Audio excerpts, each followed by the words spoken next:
அனைவருக்கும் வணக்கம். உங்களுக்காக ஒரு எக்ஸ்க்ளூசிவ் கண்டென்ட்டை சோர்ஸ் பண்ணி கொண்டு வந்திருக்கேன். ரொம்ப ஒரு முக்கியமான தகவலும் கூட. இந்த வீடியோ பார்த்து முடிக்கிறப்போ உங்களுக்கு பல புதிய விஷயங்கள் தெரிய வந்திருக்கும். நேற்று சென்னை உயர்நீதிமன்றத்தில் மூத்த வழக்கறிஞர் விஜயன் வந்து ஒரு மனுவை தாக்கல் பண்ணியிருந்தாங்க. என்ன அப்படின்னா, இந்த டாஸ்மாக் வழக்கை இப்போ இரண்டாவது அமர்வு விசாரிச்சுட்டு இருக்காங்கல்ல, சுப்பிரமணியம் ராஜசேகர் கொண்ட நீதிபதிகள் அமர்வு. ஸோ அந்த அமர்வு விசாரிக்க கூடாது அப்படின்னு சொல்லி ஒரு மனுவை போட்டிருந்தாங்க. என்ன காரணம் சொல்லி போட்டிருந்தாங்க அப்படின்னா, இந்த அமர்வில் இருக்கக்கூடிய ராஜசேகர் நீதிபதி அவர்களுடைய தம்பி வந்து செந்தில் பாலாஜி கிட்ட வழக்கறிஞரா வேலை பார்த்தவர், அதனால அவரு இந்த வழக்கில் இருக்கார் அப்படின்னா ஏதாவது இன்புட்ஸ் கிடைக்கும், ஏதாவது ஒரு மாற்றம் இருக்கும், ஸோ விசாரிக்க கூடாது அப்படின்னு சொல்லி ஒரு மனுவை போட்டிருந்தாரு. அப்போவே நான் ஒரு கேள்வியை எழுப்பியிருந்தேன். உண்மையாலும் இந்த விஜயன் வந்து ஒரு அக்கறையில போட்டிருக்காரா, இல்ல இந்த வழக்கு உடனடியா முடிஞ்சிடக்கூடாது, இந்த வழக்கை வந்து இன்னும் இழுக்கடிச்சு டைல்யூட் பண்றதுக்கான ஒரு வேலை நடக்குதா, இந்த வழக்கு உடனடியா ஈடு எதுவும் நடவடிக்கை எடுக்க கூடாதுங்கிறதுக்காக திட்டமிட்டு அந்த திமுக மூளைன்னு சொன்னல, ஸோ அந்த மூளை இதுல வேலை செய்யுதா அப்படிங்கிற ஒரு கேள்வியை கேட்டிருந்தேன். அதுக்கான விடை அப்படிங்கிறது இந்த வீடியோ பார்த்து முடிக்கிறப்போ உங்களுக்கு கிடைச்சிடும். 1994ல ஏடிஎம்கே சைட்லேருந்து ஜெயலலிதா அவர்கள் வந்து ஒரு இதுவை கொண்டு வராங்க. இந்தியாவிலே இல்லாத ஒரு விஷயம் என்ன அப்படின்னா, 69% ரிசர்வேஷன் அப்படிங்கிறத இந்தியாவிலே எங்கேயுமே கிடையாது, தமிழ்நாட்டில் மட்டும்தான் உண்டு. இது அரசியல் அமைப்பிலே சில மாற்றங்கள்லாம் கொண்டு வந்து சாத்தியப்படுத்துறாங்க ஜெயலலிதா. அப்போ 1994ல இந்த விஜயன் என்ன பண்றாரு அப்படின்னா, இதை எதிர்த்து ஜெயலலிதா கொண்டு வந்துட்டாங்க, இதை ஏடிஎம்கே கொண்டு வந்துட்டாங்க அப்படிங்கிறதுனால இதை எதிர்த்து ரிசர்வேஷனை எதிர்த்து ஏதாவது வந்து கேஸ் போடுவாங்களா? ரிசர்வேஷன் அப்படிங்கிறது ஒவ்வொரு மாநிலமும் தவம் கிடைக்கக்கூடிய ஒரு விஷயம். நம்ம ஸ்டேட்டுக்கு வந்து அதிகமாக கிடைக்காதா, எல்லா மக்களும் சமமாக வளர்ந்து வர மாட்டாங்களா அப்படின்னு தவம் கிடைக்கக்கூடிய ஒரு விஷயம். ஸோ அந்த விஷயத்துக்கு எதிராக விஜயன் வந்து சுப்ரீம் கோர்ட்ல ஒரு வழக்கை போடுறாரு. இது வந்து சரி கிடையாது, இதை மாதிரி கொண்டு வரக்கூடாது அப்படின்னு. ஸோ அதுக்காக இவர் வந்து வடபழனியில் இருக்கக்கூடிய ஒரு வீட்டிலேருந்து சுப்ரீம் கோர்ட்டுக்கு தயாராகிட்டு இருக்காரு. ஸோ அப்போ இவர் வீட்டில் தாக்குதல் அப்படிங்கிறது நடக்குது, இவர் மேலேயும் தாக்குதல் அப்படிங்கிறது நடக்குது. இந்த தாக்குதல் எல்லாமே போலி. எப்படிப்பா 1994ல நடந்ததை நீ போலின்னு சொல்ற அப்படின்னு உங்களுக்கு ஒரு கேள்வி வரலாம். அதுவும் சம்பவத்தை சொல்றதுக்கு முன்னாடியே எப்படி போலின்னு சொல்ற அப்படின்னு ஒரு கேள்வி வரலாம். கேஸை நீங்க முடிக்கிறப்போ உங்களுக்கே புரிஞ்சிடும் இது ஏன் போலி அப்படின்னு. தாக்குதல் நடந்ததா, விஜயன் வந்து எனக்கு காயமாயிடுச்சு அப்படின்லாம் சொல்லிட்டு அங்க இருக்கக்கூடிய கோடம்பாக்கம் போலீஸ் ஸ்டேஷன்ல வழக்கு அப்படிங்கிறது பதியப்படுது.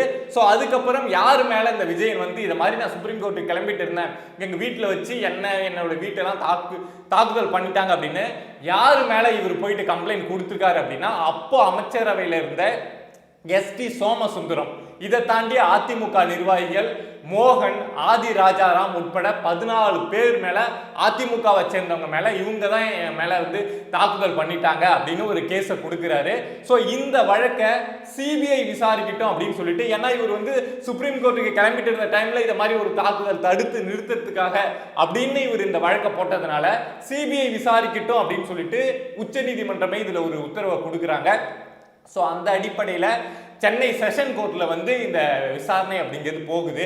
பட் 2 வருஷத்தில் 1996ல் செஷன் கோர்ட் என்ன சொல்கிறாங்க அப்படின்னா, போதிய ஆதாரம் கிடையாது, இந்த 14 பேர் தாக்குனாங்க அப்படின்னு சொல்லிட்டு விஜயன் சொல்றாரு. பட் இதுல போதிய ஆதாரம் கிடையாது அப்படின்னு சொல்லிட்டு அந்த 14 பேரையும் இந்த கேஸ்ல இருந்து விடுவிக்கிறாங்க இந்த செஷன் கோர்ட். ஸோ அதுக்கப்புறம் சிபிஐ என்ன பண்றாங்க அப்படின்னா, இல்ல இதை வந்து நாங்க மேல்முறையீடு பண்றோம் அப்படின்னு சொல்லிட்டு சென்னை உயர்நீதிமன்றத்தில் இந்த கேஸை திரும்ப போடுறாங்க. ஸோ அதுக்கப்புறம் ஒரு 15 வருஷம் அந்த கேஸ் வந்து இழுத்து நடந்து 2012ல திரும்ப உத்தரவாகுது. செஷன் கோர்ட் அந்த 14 பேரை விடுவிச்சாங்கல்ல, அது சரிதான், இதுல எந்த ஆதாரமும் விஜயனை தாக்குனதுக்காக எந்த ஆதாரமும் கிடையாது அப்படின்னு சொல்லிட்டு உயர்நீதிமன்றமே அந்த கேஸ் செஷன் கோர்ட் கொடுத்தது சரிதான் அப்படின்னு சொல்றாங்க. 1994லயே அதிமுக எதிர் மனநிலையில இருந்த ஒரு நபர் தான் இந்த விஜயன். அப்பனா கண்டிப்பா திமுகவோட ஒரு ஆதரவு மனநிலையில இருந்திருக்கார் அப்படிங்கிற விஷயத்த நம்ம புரிஞ்சுக்கலாம். இதை ஒரு விஷயத்தை வச்சு மட்டும் நம்ம சொல்லிட முடியுமா அப்படின்னா முடியாது.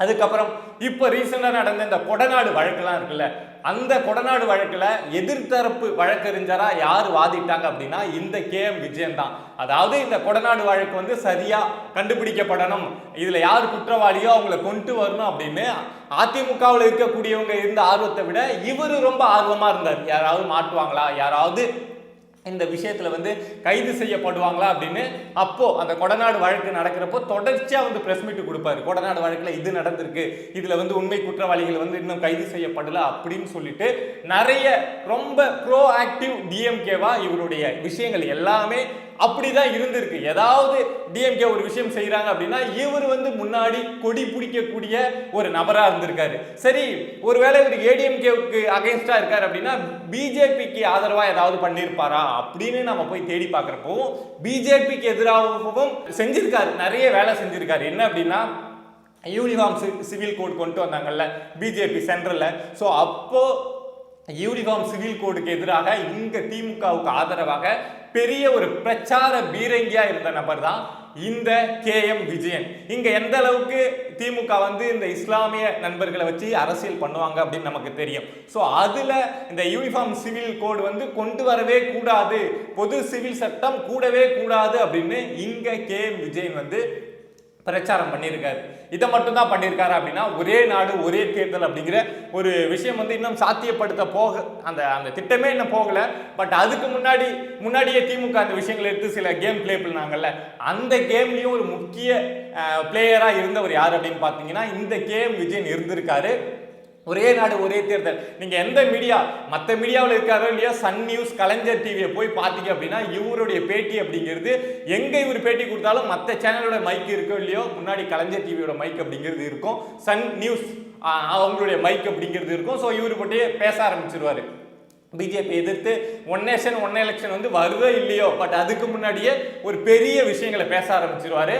அதே மாதிரி இங்க இருக்கக்கூடிய ஆளுநர் RN ரவி இருக்காங்கல்ல, ஸோ அவங்க ஒரு டைம்ல வந்து ஒரு பிரச்சனை வந்தது. என்ன அப்படின்னா தமிழ்நாடு அரசு சைட்லேருந்து நிறைய மனுக்கள்லாம் அனுப்பிச்சிருக்காங்க, இதை மாதிரி ஒப்புதலுக்காக அனுப்பிச்சிருக்காங்க. பட் அவர் வந்து கையெழுத்து போடவே இல்லை அப்படின்னு சொல்லிட்டு ஒரு கேஸ் போட்டிருந்தாங்க. ஸோ அந்த வழக்கிலையும் இந்த KM விஜயன் வந்து ஆளுநருக்கு எதிராக இந்த RN ரவி வந்து கையெழுத்து போட மாட்டேங்கிறார் அப்படிங்கிற விஷயத்துல இவருமே ஒரு பெரிய துடிப்போட இருந்து ஏன் இப்படி RN ரவி இப்படி பண்றாங்க, ஆளுநர் இப்படி பண்றாங்கன்னு சொல்லிட்டு ஒரு பெரிய பிரச்சாரம் பண்ண ஒரு நபர் தான் இந்த KM விஜயன். ஸோ இவருடைய ஒரு 20-30 வருஷ அரசியலை நீங்க எடுத்து இவர் வாதிட்ட வழக்கு யாருக்கு ஆதரவாக இருந்திருக்காரு யாருக்கு எதிராக இருந்திருக்காரு அப்படிங்கிற விஷயத்த தேடி பார்த்தீங்க அப்படின்னா நம்மளால தெளிவா புரிஞ்சிக்க முடியும் இந்த KM விஜயன் யாருக்கு ஆதரவாக இருந்திருக்கார் யாருக்கு எதிராக இருந்திருக்காரு அப்படின்னு.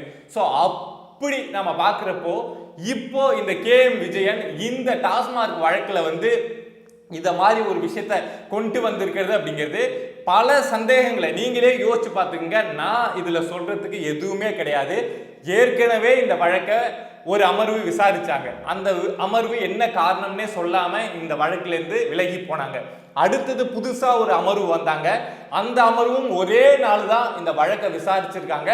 பல கண்டனங்களை திமுக அரசு மேலையும் டாஸ்மாக் துறை மேலையும் தெரிவிச்சிருக்காங்க. ஈடிக்கு ஆதரவா அவங்க ஆதரவுன்னு சொல்ல முடியாது, ஈடியோட உண்மைத்தன்மையை வெளியில கொண்டு வந்து 8ஆம் தேதி 9ஆம் தேதி இதோட விவாதங்கள் எல்லாமே முடியணும் அப்படின்னு ஒரு அதிரடி உத்தரவு அப்படின்னே சொல்லலாம், உத்தரவை போட்டிருந்தாங்க. பட் 8ஆம் தேதி 9ஆம் தேதி வரத்துக்கு முன்னாடியே இப்போ இந்த KM விஜயன் வந்து இத மாதிரி இந்த ராஜசேகர் செந்தில் பாலாஜியோட வழக்கறிஞரை வந்து லிங்க் பண்ணி இப்படி ஒரு விஷயத்தை கொண்டு வர்றது அப்படிங்கிறது இந்த வழக்கை இன்னும் பல மாசம் அப்படியே சும்மா கொஞ்சம் கொஞ்சமா இழுக்கடிச்சு அதுக்கப்புறம் ஒண்ணுமே இல்லாம இப்ப மற்ற கேஸ் எல்லாம் எப்படி கொண்டு வராங்க, ஒவ்வொரு கேஸையும் வந்து பல மாதங்கள் போயிடுச்சு அப்படின்னா அந்த கேஸ் மேல இருக்கக்கூடிய அந்த ஹீட்டட் ஆர்கியூமெண்ட் அப்படிங்கிறதே காணா போயிடும். அதுக்கப்புறம் அந்த கேஸ் நடக்குதா நடக்கலையா அப்படிங்கிற அப்டேட் கூட மீடியாவுக்கு வராது. ஸோ அதே மாதிரியே மீடியாவோட ஃபோக்கஸை இந்த கேஸ்ல இருந்து குறைக்கணும் அப்படின்னா அந்த கேஸ் வந்து உடனடியா எதுவும் நடவடிக்கை எடுக்கப்படக்கூடாது. கொஞ்சம் நாள் ஆயிடுச்சு அப்படின்னா மீடியாவோட ஃபோக்கஸ் அப்படிங்கிறது மாறிடும். ஸோ அதுக்கப்புறம் அவங்க வேலையை பார்த்துட்டு போயிடுவாங்க. இவங்க உள்ள பேச்சுவார்த்தையில ஏதாவது பண்ணி இந்த கேஸ் ஒண்ணும் இல்லாம பண்ணிடுவாங்க. அதுக்கு இவங்களுக்கு என்ன அப்படின்னா இந்த கேஸ் உடனடியா நடக்க கூடாது. ஸோ அதுக்கான ஒரு வேலையா தான் இந்த KM விஜயன் அவர்கள் இந்த வழக்கை போட்டிருக்காரோ அப்படிங்கிறது தான் நமக்கு இப்ப எழக்கூடிய ஒரு பெரிய சந்தேகம். இந்த சந்தேகத்தை நேற்றைய வீடியோவிலேயே நான் கேட்டிருந்தேன். ஆனா அப்போ எனக்கு இந்த KM விஜயனை பத்தி முழு விவரம் அப்படிங்கிறது தெரியாது. இத மாதிரி இருக்கலாமோ, திமுகவோட மூளை வந்து செந்தில் பாலாஜியோட மூளை வந்து இப்படிலாம் வேலை செய்வதற்கான வாய்ப்பு இருக்கு அப்படின்னு தான் நேற்று கேட்டிருந்தேன். பட் அதுக்கப்புறம் போய் சோர்ஸ் பண்ணி பார்க்குறப்ப தான் தெரியுது, இந்த விஜயன் ஒரு 30 வருஷத்துக்கு முன்னாடியே சரியான ஒரு உடன்பிறப்பு வழக்கறிஞர் அப்படிங்கிற விஷயம் தெரிய வந்திருக்கு. கிட்டத்தட்ட எல்லாத்தையும் கேட்டு எல்லாத்தையும் உறுதி செஞ்சதுக்கு அப்புறம் தான் சொல்றேன், விஜயன் அந்த அளவுக்கு ப்ரோ திமுகவா இருக்கக்கூடிய ஒரு நபர். ஸோ அவரு இந்த வழக்கில் இதை மாதிரி இப்போ போட்டிருக்கிறதுல உங்களுக்கு என்ன தோணுது அப்படின்னு சொல்லுங்க. நான் என் மனசுல தோன்ற விஷயங்களை என்னென்ன விஷயங்களை சோர்ஸ் பண்ண முடியுமோ தெரிஞ்சு உங்ககிட்ட சொல்லிட்டேன். ஸோ உங்களுக்கு என்ன தோணுது, என்ன காரணத்துக்காக இப்போ விஜயன் வந்து இந்த விஷயத்த செய்யறாரு, இதை செய்யறப்போ எனக்கு வந்து உண்மையாலுமே இப்படிலாம் ஒரு வழக்கை வந்து பண்ண முடியுமா அப்படிங்கிற மாதிரி இந்த பாயிண்ட் ஆஃப் வியூவை நீதிபதிகள் கூட யோசிச்சிருக்க மாட்டாங்க.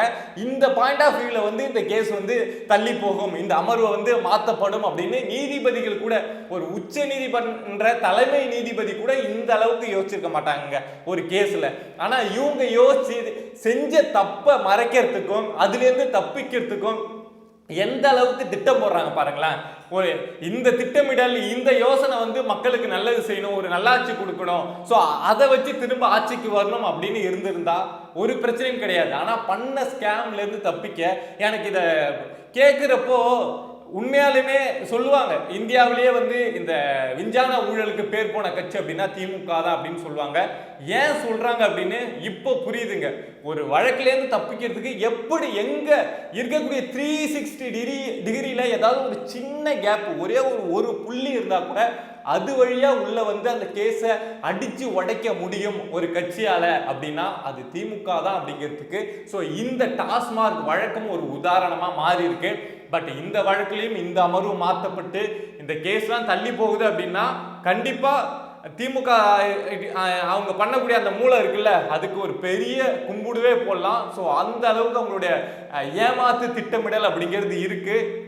பட் இதுல உயர் நீதிமன்ற நீதிபதிகள், தலைமை நீதிபதி என்ன முடிவு எடுக்க போறாங்க, ஸோ 8ஆம் தேதி 9ஆம் தேதி டாஸ்மாக் வழக்கில் இந்த விசாரணை நடக்குமா, அமர்வு மாற்றப்படுமா, திமுக திட்டம் நிறைவேறுமா அப்படிங்கிறது எல்லாமே ஒரு பெரிய தொக்கி நிற்கக்கூடிய ஒரு கேள்வியா இருக்கு. பொறுத்திருந்து பார்ப்போம். இது சம்பந்தமா உங்களுக்கு ஏதாவது தகவல் தெரிஞ்சுது அப்படின்னா அதை ஷேர் பண்ணணும் அப்படின்னு நினைச்சீங்கன்னா நீங்க தாராளமா வந்து ஷேர் பண்ணலாம். அந்த சோர்ஸ் வந்து உண்மையா இருக்கு அப்படின்னா அதை நானும் கிராஸ் செக் பண்ணிட்டு அதை எடுத்தும் நம்ம சேனல்ல பேசுவேன். ஸோ இது சம்பந்தமா நீங்க தொடர்பு கொள்ளணும் அப்படின்னு நினைச்சீங்கன்னா இன்ட்ரோவில் வர அந்த மொபைல் நம்பருக்கு கான்டாக்ட் பண்ணி நீங்கள் எப்போ வேணாலும் உங்களுடைய தகவலை வந்து ஷேர் பண்ணலாம். ஸோ இதை மாதிரி சொசைட்டியில் நடக்கக்கூடிய மக்களுக்கு எதிரான விஷயங்களை நீங்கள் தெரிஞ்சுக்கணும் அப்படின்னு நினச்சிங்கன்னா பிரபா டாக் சேனலை சப்ஸ்கிரைப் பண்ணி சப்போர்ட் பண்ணுங்கள். நன்றி.